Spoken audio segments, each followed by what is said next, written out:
আমি আগে ডাটা কিছু সিদ্ধ করে নিচ্ছি, পরে শাকটা ডাটা সিদ্ধ করার পরে শাকটা দিচ্ছি। শাকটা দেওয়ার পরে আমি হইলাম নামাই নিচ্ছি। নামাই নিয়ে এই যে মরিচ, শুকনো মরিচ 4টা শুকনো মরিচ দিচ্ছি, কাঁচামরিচ দিচ্ছি, তারপরে পেঁয়াজ দিচ্ছি, রসুন দিচ্ছি, দিয়া এটারে ভালো করে এই যে রান্না করতেছি, যাতে দেখেন আমার শাকের কালারটা একটুও নষ্ট হয় না। শাকের কালার নষ্ট হয়ে গেলে ওইটা খেতে আর টেস্ট হয় না। আমার শাক কালার দিয়েছে। পুঁই শাক ভাজি, পুঁই শাক একদম পুঁই শাকের মধ্যে কাঁচা কাঁচা মিষ্টি রাখছেন।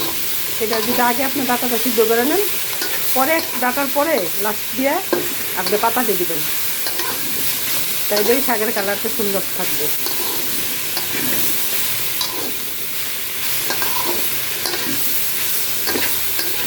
আমার শাকটা হয়ে গেছে আসলেই। এই যে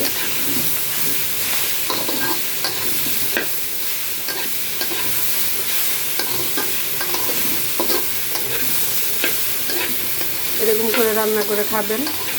অনেকেও হয়তো বোঝে না, শাক আর ডাটা একসাথে দিয়ে দেয়, এই জন্য এই কালারটা নষ্ট হয়ে যায়। আসলে কি শাকটা আগে ডাটাটা দিবেন, তারপরে ডাটা যখন দেখবেন সিদ্ধ হয়েছে তখন আপনি শাকটা দিবেন, দেওয়ার পরে নামাইয়া এই যে বাগার দিবেন।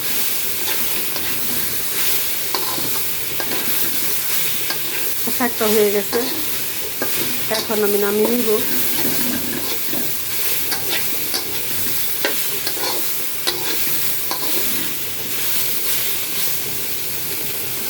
সবাইকে ধন্যবাদ।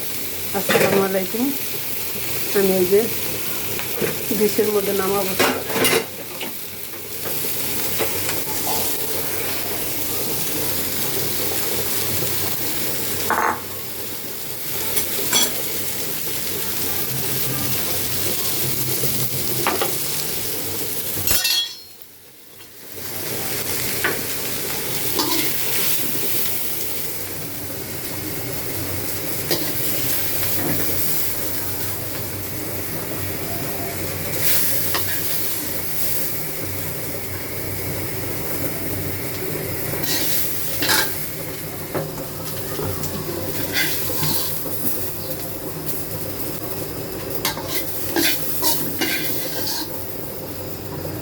এই যে আমার শাকটা দেখছেন, শাকের কালারে রয়ে গেছে।